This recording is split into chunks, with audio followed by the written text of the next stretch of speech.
Well, good morning, good afternoon, good evening, whoever you are, wherever you are, whenever it is for you. Van, you are so on time tonight. What the hell? What world am I living in? Where 2 nights in a row, Van is on time, motherfucker. Wow. Wow. You get a gold star. So do you, Richard Prexis. How you doing? Evening, Jasmine. How's everybody doing? Hey, Maria. Hey, Ben Tilly. Hey, Dawn. So, guys, for me, it's just past midnight on Friday, August the 1st, which makes this the news and the events of the day. For Thursday, July 31st, day 1254 of Vladimir Putin's war of aggression against the people of Ukraine. Hey, Jeff. Hey, Nicola. Hey, John. Putin will win.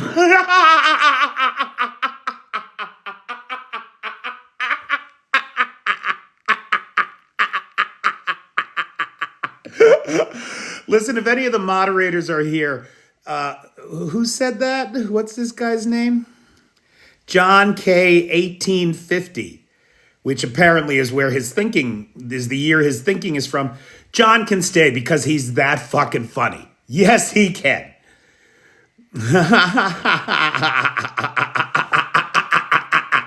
Putin will win. Oh, God almighty. The only thing Putin knows how to do is whine. Anyway, hey, Akron. Hey, Nicola. Hey, Dawn. Hey, Debbie.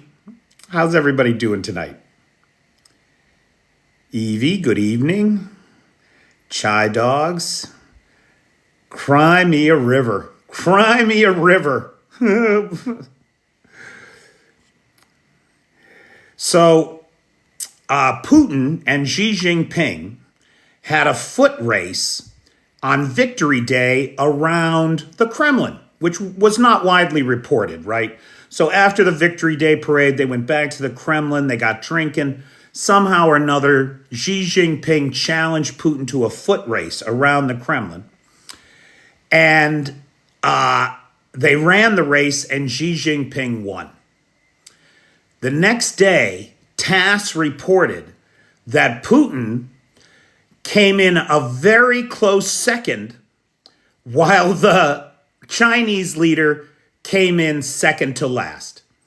And that is the kind of thinking that John K. 1850 represents. The complete bullshit of Russian propaganda. You got any more for us, John? Evening, Neil Stephen. How you doing? Okay. So, on to more serious matters, right? Because anything has to be more serious than the assertion that Vladimir Putin always wins. I mean, how about the first Chechen war? How'd that go for Vladimir Putin? Give me a fucking break. Vladimir Putin is causing damage in the world, though. The evil son of a bitch.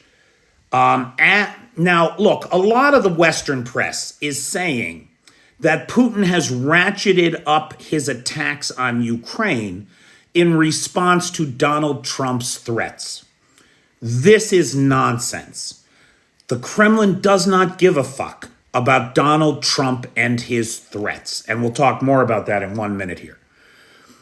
But what we're seeing clearly is that the Kremlin is ratcheting up its drone attacks against Ukraine.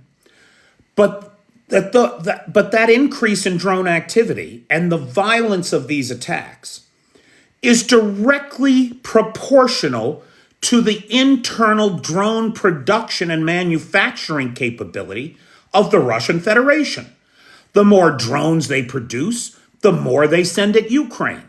They've been doing this for 3.5 years. 3.5 years. Now they're producing more, so the attacks are bigger. That's all it is.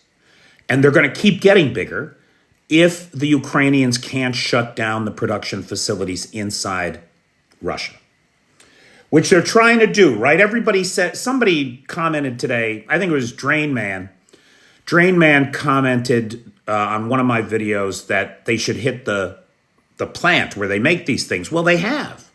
They've hit it 5 times. The plant in Tatarstan that makes the Shahed drones, right? They've hit it 5 times. But it's a huge facility. It's a huge facility. You know, these drones are 15 feet high by 12 feet wide. That's like 5 meters tall by 4 meters wide. The plant is huge. And it's 1,000 kilometers away.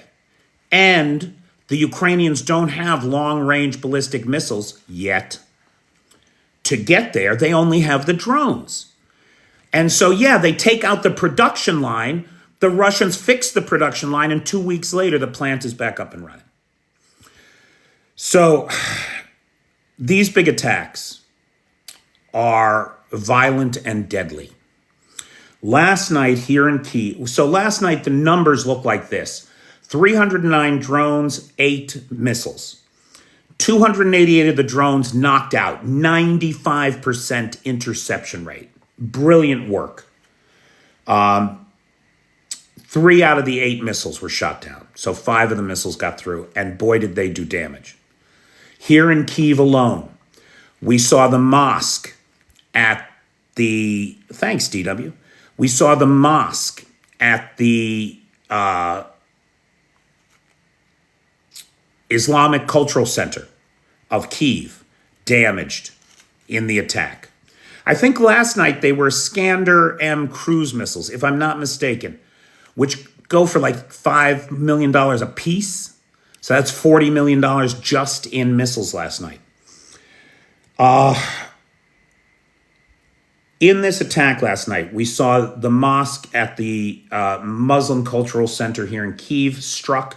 We saw a school struck. We saw a kindergarten struck. We saw the children's ward of a hospital struck. We saw 2 children, well, 2 folks under the age of 18, one 6-year-old boy and a 17-year-old girl murdered in their beds last night, along with another 14 residents of Kyiv. All told, 156 people were injured, 16 were unalived. Of the 16 dead, 2 were children. And then of the injured, another 16 were children. That's the most children injured or killed in an attack on Kyiv in this entire war. It was a tough night last night. I only got 4 hours of sleep. It was loud, right? Now, I think the big news today. Hey, DW, thanks for joining. Thanks for subscribing to the channel. I appreciate it. Right, Steve, all the military targets are taken out, right? They have no more military targets left to hit. No, it's just what they did in Syria, right? You try to destroy the civilian infrastructure so nobody can live there. You destroy the first responders first, the hospitals first, the schools first. Any civilian infrastructure becomes the target of these genocidal campaigns. You make the place uninhabitable by destroying the basic services of civilization. Electricity grid, take out the grid. This is the Russian methodology. That's what they did in Grozny. That's what they did in Ossetia. That's what they did in Abkhazia. That's what they did in Syria. The list goes on. So,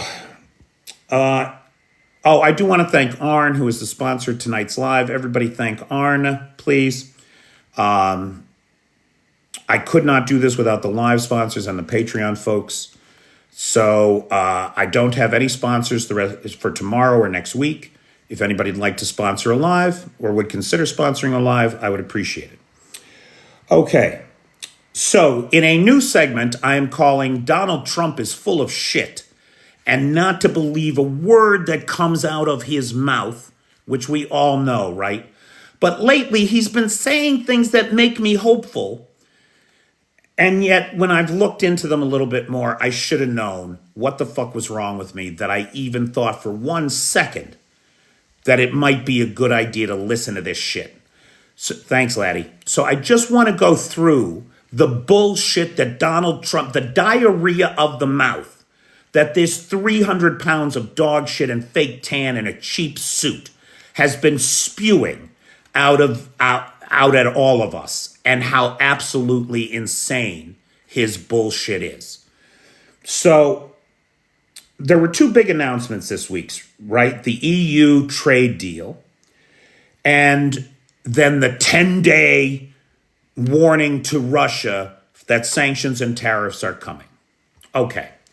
Now, we've talked about the sanctions and tariffs being bullshit. We don't do enough business with Russia for the tariffs to be meaningful. And there's no world that Donald Trump is going to put a 500% tariff on all Chinese goods. That would be economic disaster for all. So both of those threats are really just pandering to an audience that doesn't understand the nature of the international relationship to make it appear that Donald Trump is doing something to punish Vladimir Putin, when in reality, it's empty promises. He's just blowing hot air. It's nonsense. Now, with the EU deal, I thought he'd actually made some kind of a deal. I didn't think it was really good for the US necessarily, but there were things about it that seemed good.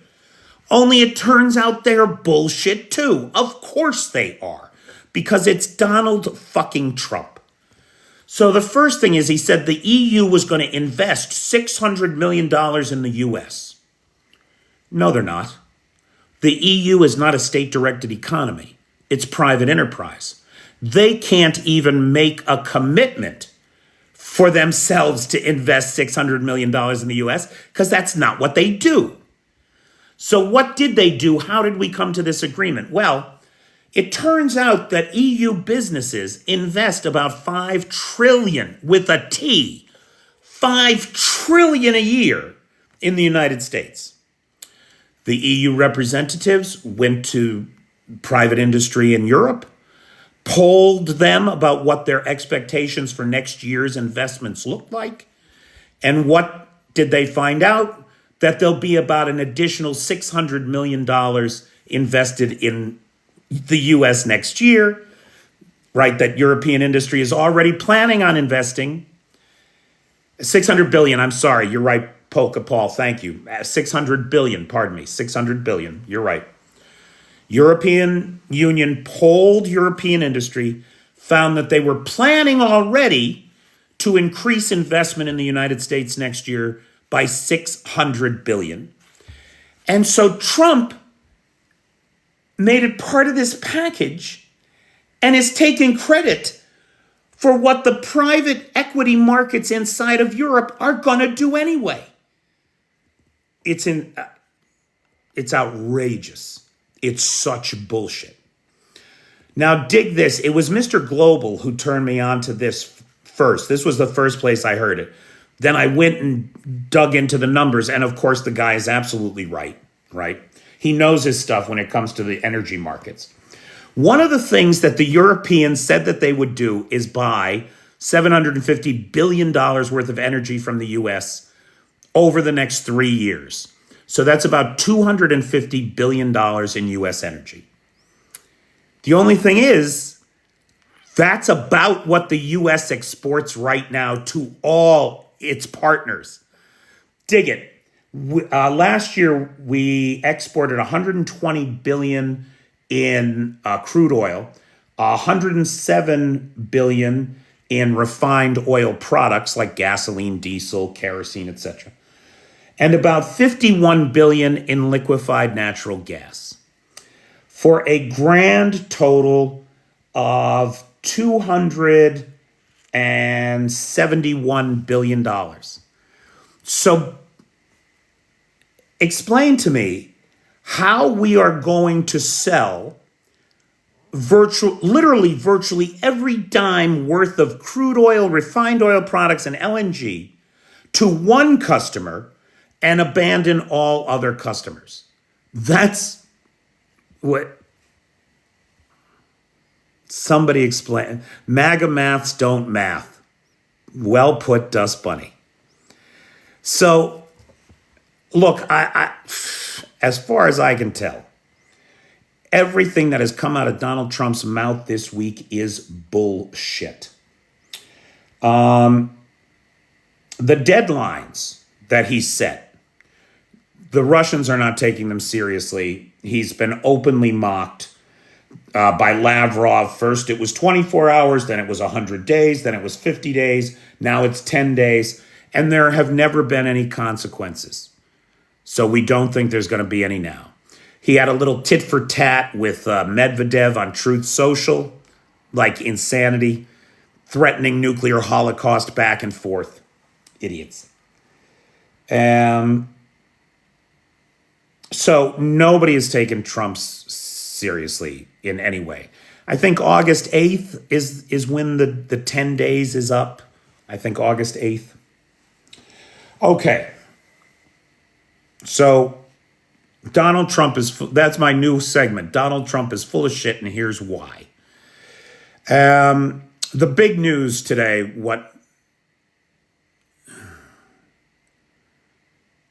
Yep, Larry, that's true too.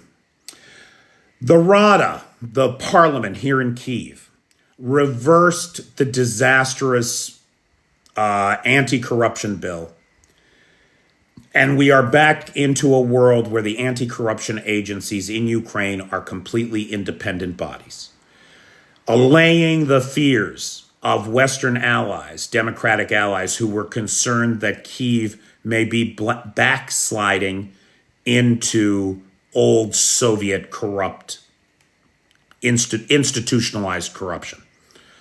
That mistake has been addressed. I want to point out that it was addressed through the valiant efforts of the Ukrainian people who took to the streets and made their voices heard during war, under martial law, with a curfew in place. And there was not one arrest, not one water cannon, no dogs sicked on anybody, no attempt to quell the protests.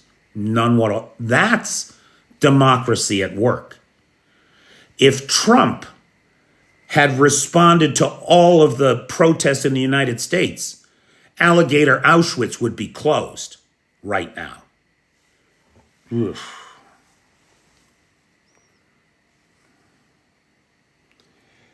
Okay. Now, the ISW confirmed what we knew, right? That anybody watching this channel has known for weeks. Maybe. Anyway, for a little while now, because we've talked about it here. The ISW today published a paper confirming that the Russians are now poisoning the Shahed drones with chemical irritants in an attempt to maximize civilian casualties. This comes against a backdrop where the Russian Federation forces, according to this SBU, the Security Bureau of Ukraine, the Russian Federation forces, there are 10,000 plus documented incidents of violations of the Convention Against Chemical Weapons Treaty ban for the uses of CS gas and chloropicrine on the front lines against troops.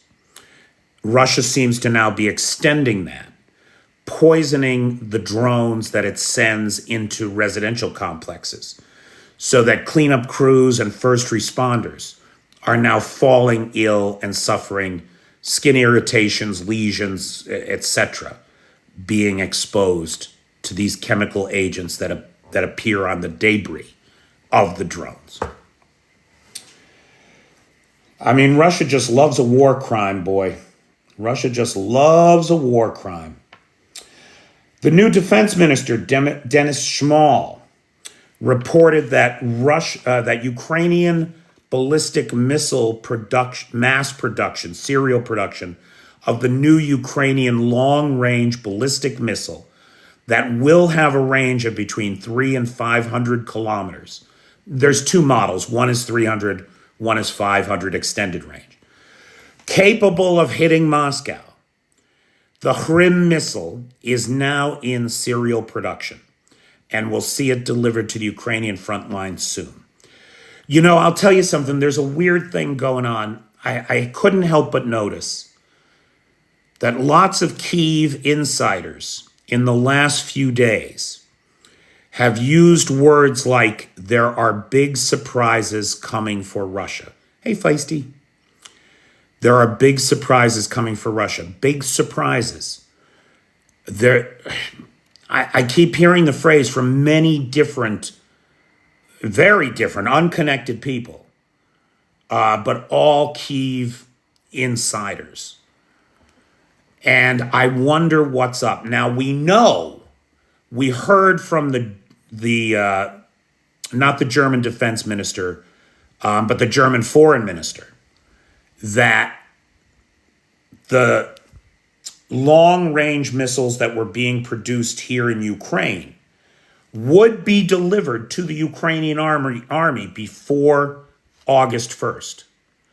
And so some new missiles should be getting to the Ukrainian front lines in the near term.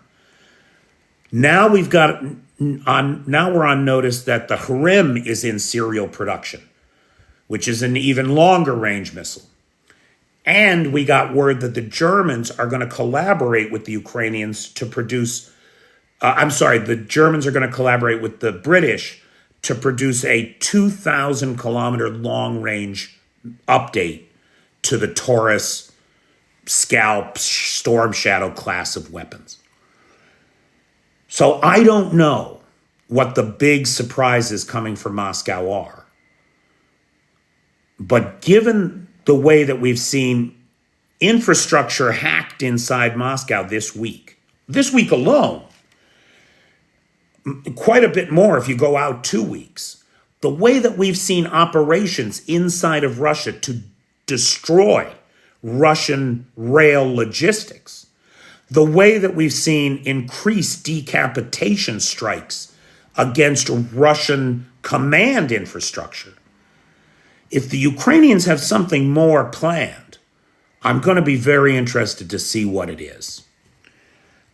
Certainly, a new generation of mid to longer range missiles coming onto the battlefield. I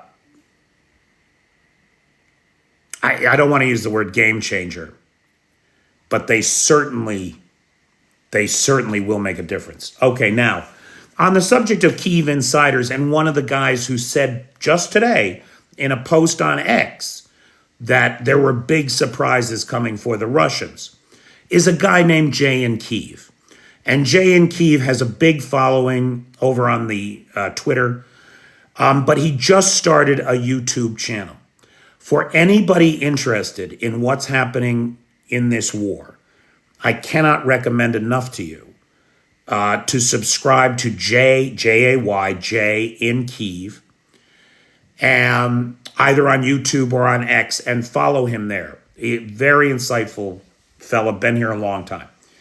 Now, today he posted, I think, his 6th or 7th YouTube video, and it was a brilliant breakdown of some economic news that's recently come out of Russia.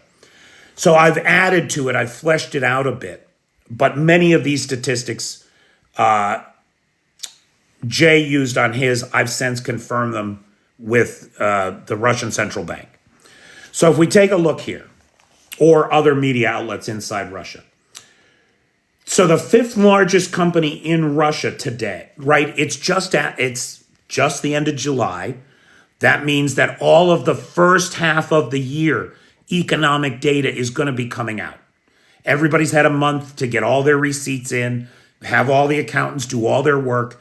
We're getting visibility into the first half of 2025 now. So how are things in Russia? Pretty fucking bad. Russia's 5th largest company, Russian Railways, which is not merely a railway business, right? It's the 5th largest company in Russia. It's very much like Berkshire Hathaway. It's a holding company. So Russian Railways is the largest rail provider inside of Russia, state-owned. And of course, it's Russia. And they own a lot of other businesses. They're in construction, they're in real estate, they're in finance, they're in tech. And Russian Railways is the holding company for all these other businesses. Their first half of the year profits are down by 96% year over year. Down from 62 billion rubles last year to 2.7 billion rubles this year. 2.7 billion rubles. What's that? Like $350 million. So their income is down by, or their profits are down by 96%. Fully half, get this, half of Russian banks are experiencing net deposit outflows. That means that more money is going out than is coming in. Now, dig it. Of course it is. Because the Russian government put a cap on how much money you can take out of your own bank account in Russia. You can only take out $550 a day. Why? Because the Russian bank books are cooked. Cooked. The Russians know that the crunch is coming. And to avoid bank runs, they put this limit on how much people could take out of their own account. What has been the practical response of the Russian people? Oh, shit's about to hit the fan. I better get my money out. So every day they're going to the bank and taking out $550. Every day, $550, $550. And the practical, now, all that is a bank run in slow motion, baby. That's just a bank run in slow motion. So that's what's happening with the banks. Steel producer MMK today published its first 2-quarter reports. Their profits are down 89%. The number one steel producer, Severstal, their profits are down 55%. 51 of 174 coal companies in Russia have shut their doors already or will before this quarter is out. That's nearly a full third of all Russian coal companies. The Russian budget deficit is up 600% year over year. Government spending is up 18%, while the principal source of revenue for the Russian government, tax revenue on oil and gas sales, fell in June by 34% year over year. Things are not going well. Car sales are down 31%. All Russian car companies are now going to a 4-day week, and they are reducing salaries for employees. They can't lay people off. The government doesn't want them to do that. So they're cutting back to a 4-day work week, and they're reducing people's salaries. Now that salary reduction, that's a big deal, because what we've been seeing inside of Russia is a wage inflation spiral where the shortage of workers, right? It's estimated that Russia is short about 4 million laborers and so is underperforming for capacity. That's been driving up wages especially in the defense sector. And then, of course, in all of the sectors where they're poaching people from. This is the first case we've seen. Now, we've seen other businesses go bankrupt, but this is the first case where we're seeing a wage cut for Russian workers.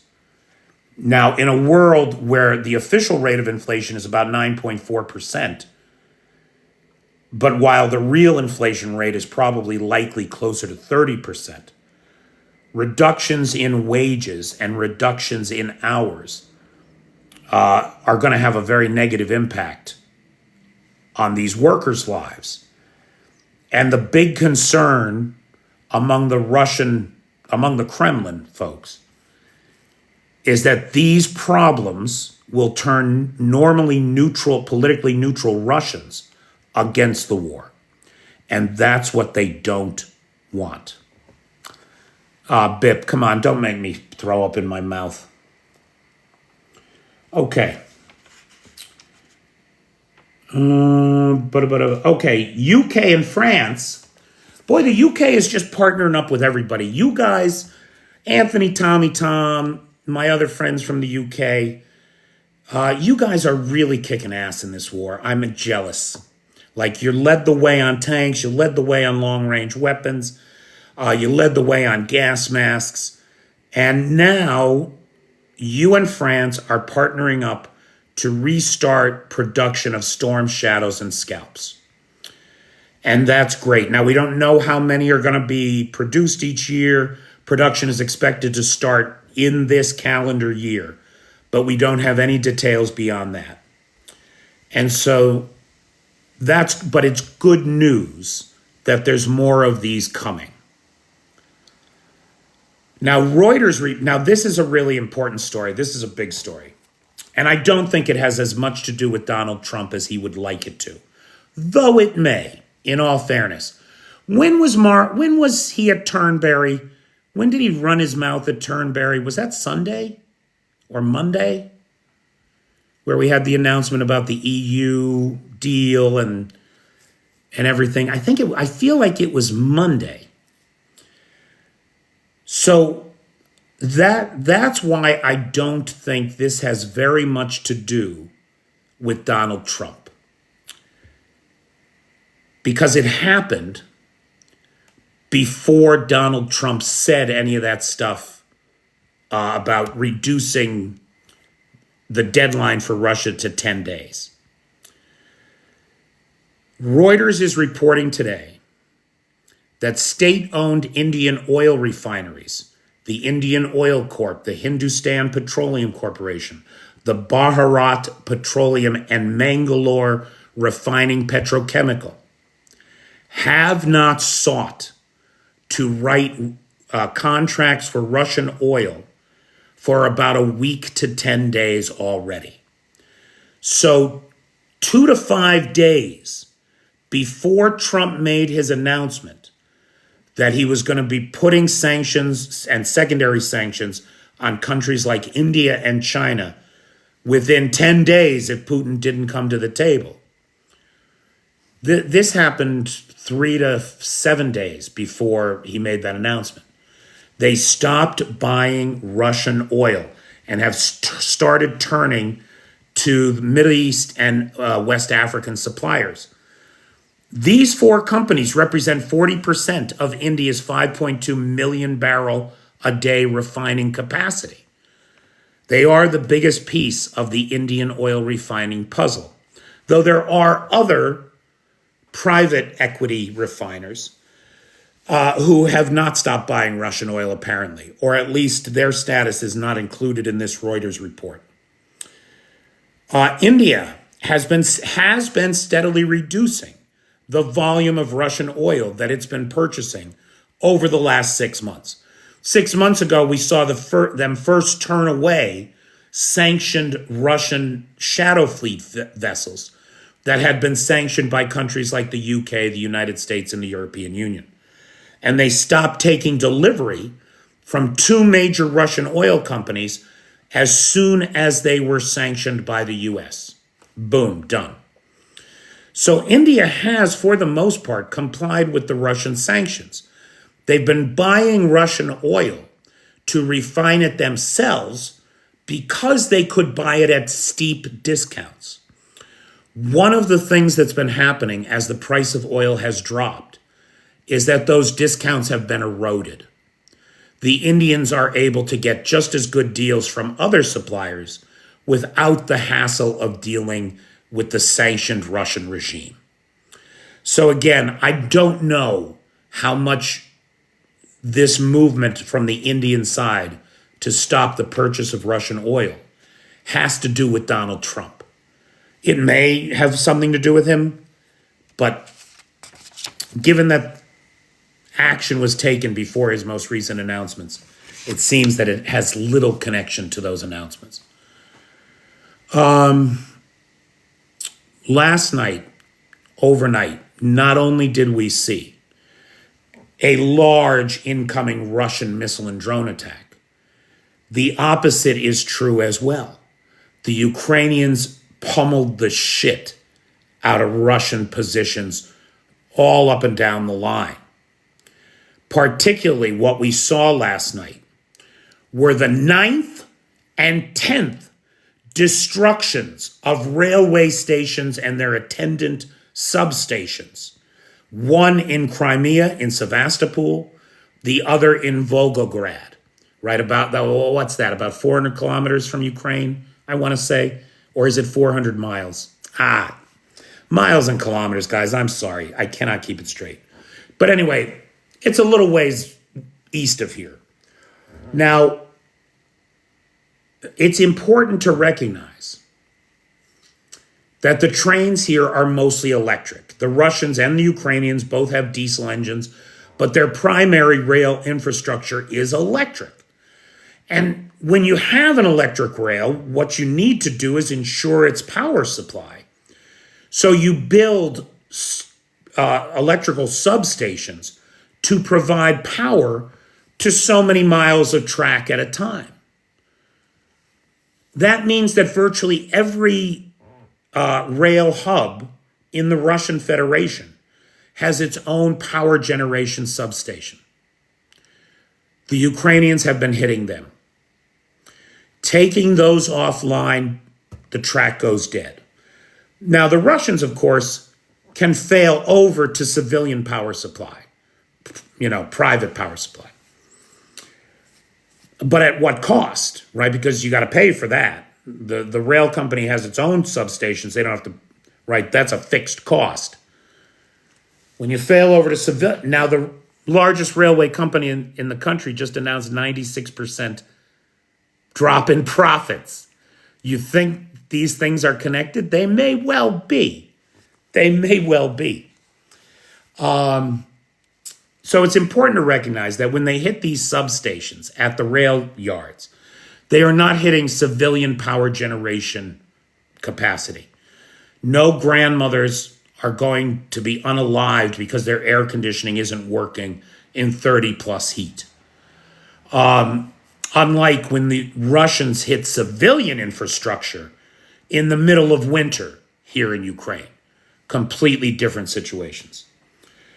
So these are the 9th and 10th hits on railroad infrastructure that feeds the front line in as many days, in 10 days, in just the last 10 days. Out in Penza, which is about 600 kilometers, 400 miles from Ukraine, northeast of Kharkiv, the JSC Radio Zavad plant that manufactures communication components, radios for fighter jets, radio components for remote-controlled FPV drones, radio components for communication satellites, all that shit. A business that Andrei Kovalenko from the Center for Countering Disinformation called a key enterprise of the Russian military-industrial complex was also hit today. Again, Ukrainians focused on military targets, while the Russians are bombing schools and kindergartens and children's wards and mosques in Kyiv. It's crazy. It's ridiculous. Russia claimed that it captured Chasiv Yar. The Ukrainians are saying bullshit. We'll wait and see. You know what I think. You know what I think. You know what I think. Despite heavy losses, the Russian Federation forces continue to push in Seversk, making marginal gains despite their heavy losses. Russia has moved likely 100,000 Russian Federation forces into the Pokrovsk direction, and it's making a difference. Sabotage and infiltration groups are now penetrating the outskirts of the city. So far, Ukrainian rapid response has eliminated the aggressors and swiftly dealt with the threat. But increasingly, they're trying to get into the city and having some success. Persistent infiltration attempts have resulted in increased monitoring of likely vulnerable terrain that would allow the infiltration groups into the city. So they've stepped up drone reconnaissance there, and it seems they've plugged those gaps for now. But with 100,000 men trying to tighten that circle around Pokrovsk, I got to tell you, I mean, the Ukrainians have held out for more than a year there. I don't know how much longer it's going to be worth them trying to hold out. A TOS-1 thermobaric artillery was destroyed in the Donetsk region, right there around Pokrovsk. These are a short-range system. I think they're worth about $5 million apiece, U.S. But they're short range. They only have a range of 4 kilometers. So to be effective, you got to get them right up to the front. And we know what happens then. Now, it was a couple weeks ago now. We saw those 2 generals. There was the general up in Kursk, then there was the general in Sumy, and then there was the colonel, the commander of the 8th Army in Donetsk, who were all eliminated in battle or taken out by missile strikes. The colonel that was responsible for the 8th Army in Donetsk was unalived when what were likely Storm Shadow or Neptune missiles hit the HQ, and in a full staff decapitation because they were in the middle of a commander level meeting, right? Well, all that staff had to be replaced. So the 8th Army got a new command structure, new commander, bunch of new lieutenants. Well, they had their... It's not funny. This is not funny. They had their first general staff meeting, and they were targeted by Ukrainian missiles. And the new commander of the 8th Army in Donetsk was eliminated, along with 10 members of his general staff. Now, I made the point in an earlier video that these decapitation strikes and the elimination of the professional officer corps of the Russian army in Ukraine. I know, Dutch, it is. It's terrible. I feel like a bad person, though. But it is fucking funny. It is fucking funny. Anyway, the elimination of the professional officer corps of the Russian Federation forces has a destabilizing effect. The people with the experience, the people with the know-how, the people with an understanding of the tactics, the terrain, and the enemy are suddenly gone and replaced by people who do not have those years of experience. This undermines the faith of the troops in command. It creates a disjointed, unfocused command structure. Now, what I want to say to everybody, when I say these things, it's important to recognize I have no military background. I am not an expert. I am not saying these things because I have any deep insight into what's going on. I am merely repeating what I have synthesized as an understanding of the situation from people whose opinions I trust. People like General Ben Hodges, people like Sir General Richard Sharif, people like Hamish de Bretton Gordon, Chad Scott, Preston Stewart, people who do know. And I listen to, dude, you cannot imagine how many sources I tap into in a week. I listen to everybody, and over time, I have evolved a set of primary sources whose opinions I trust. And as not a journalist, right? I'm not even a journalist. I'm just a news aggregator. I'm just an asshole with an iPhone in Ukraine trying to make sense of this insanity and trying to bring you along. But my understanding, my understanding is informed by people I believe to be experts. And I believe in consensus of experts. I think that's a thing the vast majority of the time. Anyway, I wanted to point out, I haven't said it in a while, that I am not a journalist, I am not an expert. Nobody should listen to me at all. Thanks, Hardly. Thanks, Steve-O. Thanks. We're all in it together, right? Just today, Drew Abrams, who no relation to the tank, made a comment on a video, and I was like, yeah, why didn't I think of that? Right? So, thanks, everybody. I'm not fishing for compliments. I'm responding to critics. Anyway, this is the final thought I want to leave everybody with before we go to Q&A.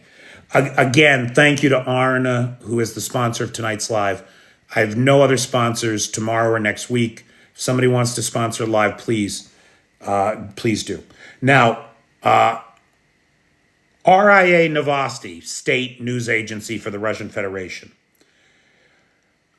Yesterday, July 30th, posted an article calling for the complete destruction of Ukraine. This is not a joke. This is the major state newspaper inside Russia. The headlines, the subheading read, "There is no other option. No one should be left alive in Ukraine." The article went on to detail that Ukraine is merely a pawn of Western forces, that Ukrainian soldiers are mere lab rats, that they are subhuman. I often say that the war in Ukraine is a genocide, that it is an effort to erase from history an entire people, culture, language, and sovereign state. And I think in that article from Nosti, what is it, RIA Nosti, the Russian paper. In that article, you see that writ large.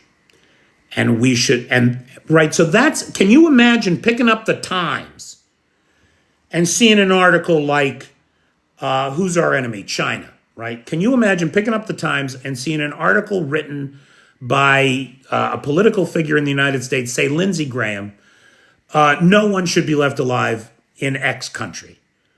We should unalive them all. Unreal. Hey, Papa Don. So again, that's my top line news. Big thanks to Arna, who is the sponsor of tonight's live. Big thanks to Lars, who has the Discord server. Thanks to Nightshade, who has the Peter's Peeps group on the Book of Faces. And big thanks to the moderator team, Travis, RIA Novosti. Thank you, Steve. I'm totally blanked. Jay, Pete, Maddie, Feisty, Travis. I think that's everybody. Thank you. Best moderators on the Tickety Talk. I have never met Zelensky. No, I just told you I'm nobody. I'm not a journalist. I'm nobody important. I'm just an asshole with an iPhone. That's all I am. Now, let's see. Tsunami update. Hardly, we're not going to get us. I mean, unless the Russians publish something, and they're extremely quiet on the subject. We're not going to know anything until we see some satellite images. So that's going to be at least another 24 hours, maybe 48. Maybe by Monday, we should have some kind of a damage assessment, I would think. Thanks, Arn.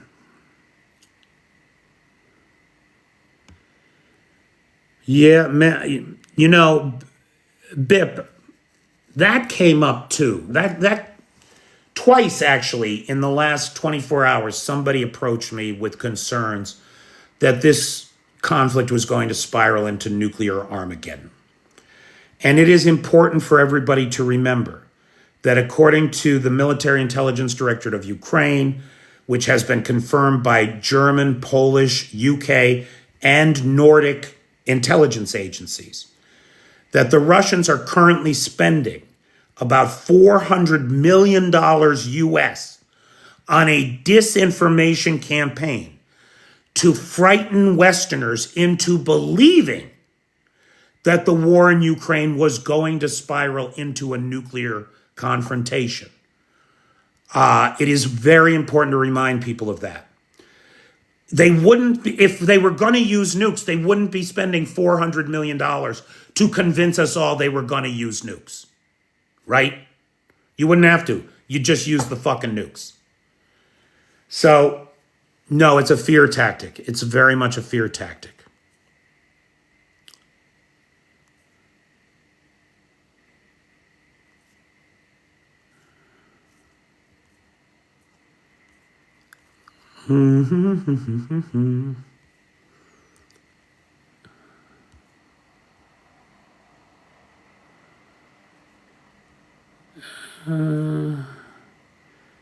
Any updates regarding the Baltic states? The only thing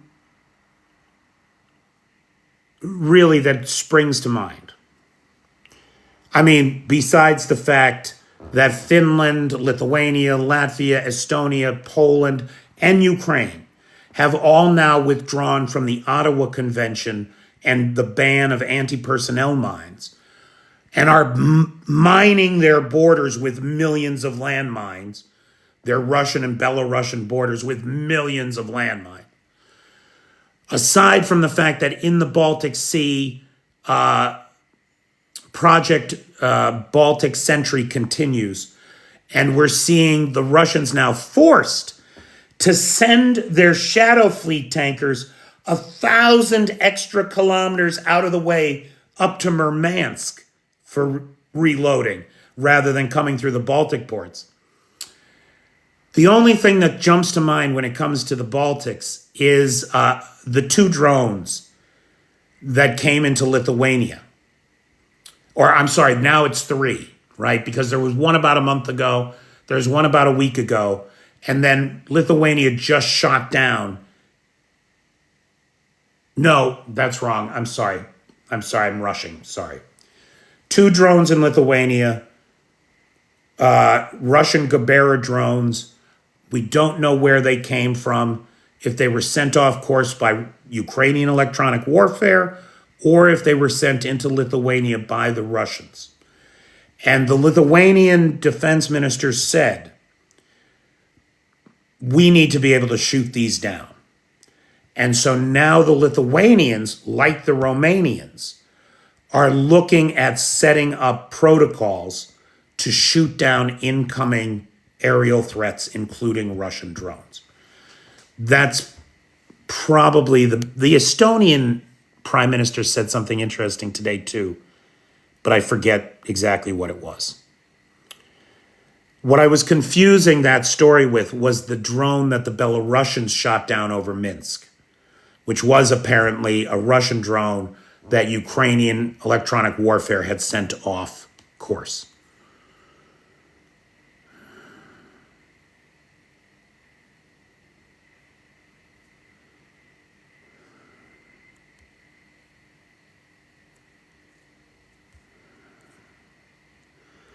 Russia keep picking at Poland. Dare you? That's then NATO. Forget about NATO. The Poles are itching for a fight. They should not poke that Polish sausage boy.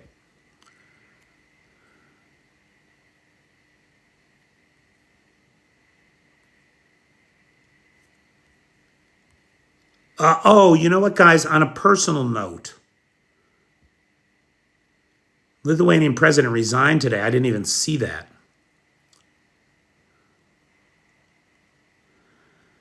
Do you know, the people here are tired. They're tired. But every time the Russians, murder a 6-year-old child in their beds, I think the will of the Ukrainian people to resist ever living under the yoke of Russian oppression is steeled. These folks do not want to live that way ever again. On a personal note, guys, our buddy Tony the Tiger, Tony Takiri, who is a Finnish volunteer, has been nominated by the Lions Club of Finland for a Philanthropist of the Year award. And I'll tell you, I read the bios of the other two finalists, and they're both doing incredible work, and they both deserve a lot of credit. But Tony risks his life for people who have no relation to him. They don't live in his communities. They're the neighbors. He could easily leave well enough alone and do something at home. And when he goes out there to Kramatorsk and those places, it's not safe. It's not safe. I would really like to see him win that award. Even if he doesn't, it in no way diminishes the accomplishments and the sacrifice. But I would love to see him win that award. I did a video on it. The link is in the video. You can go and you can vote for him. Because, guys, it's just a popularity contest. And you can vote more than once. So vote early and often for Tony Takiri. He's the best. He's a great guy. He's a great guy and he does good things.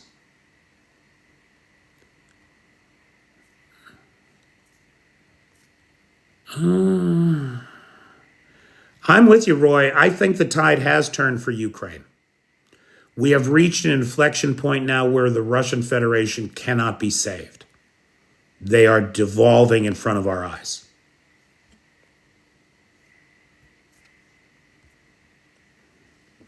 Again, big thanks to Arna, who is the sponsor for tonight's live. Big thanks to all the Patreon folks. To Lars, who has the Discord server. To Nightshade, who has the Peter's Peeps group on the Book of Faces. And, of course, to the moderator team. And, on the subject of Heroes for Ukraine, Dutch Cossack is here. Here's a guy who collects nets out in the Netherlands and sends them here, and they get used as drone protection. I don't even know. Nobody knows. Dutch doesn't know how many lives that work has saved in here. So big shout out to Dutch Cossack. If you don't follow Dutch, give him a follow. He does good work. Why do you have no profile pic, Dutch? That's weird. You're not some clone account or some scammer using Dutch's name, are you?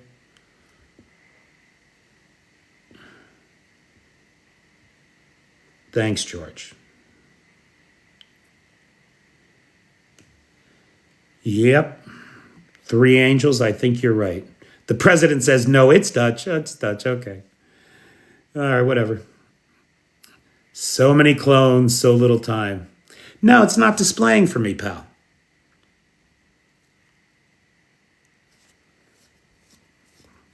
Transportation costs, Scully, that's the problem. You need somebody to fund the shipment. Coming from the Netherlands, they can drive them here. You guys all see it. That's funny. It does not display for me. You coming to town? Yeah, hit me up, dude. Let's get some coffee.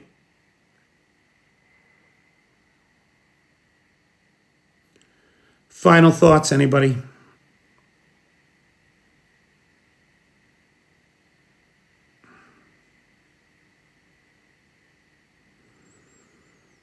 Putin is totally mired in this shit mess he has made through his own short-term, unenlightened self-interest.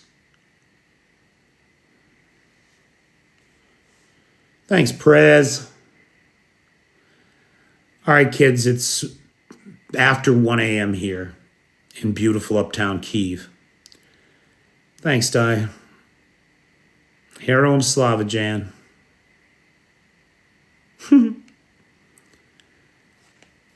Who's next in line in Russia?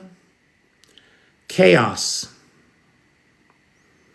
I mean, it's my opinion that things are going to get so bad in Russia that when the end comes of this current incarnation of the Russian Empire, we're going to see the Russian Federation descend into an orgy of violence, the likes of which we have not seen in some time.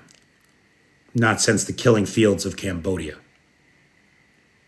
It's going to be bad. It's not going to be good. No fucking way. I think so, Bip. I think so. Third time in 100 years. Yep. All right, everybody. I don't think so, Di. I don't think so. I think that the regional governments that become established will secure any nukes that happen to be in their region. And then they will trade them to the West for humanitarian assistance and aid in establishing their own sovereignty. I think that'll be a major chip for people to play. And the secure transition of those nukes to the West for destruction and dismantling will get you the humanitarian aid you need so people don't starve as much in the near term. Something like that, maybe.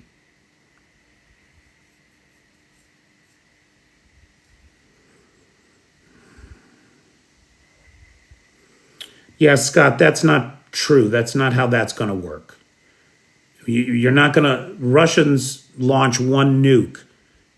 It's very unlikely anybody is going to launch another one. Very unlikely. It's not to say that they won't respond to Russia, but that's not how that works, pal. All right, everybody. Make it a great day. I'll talk to you tomorrow.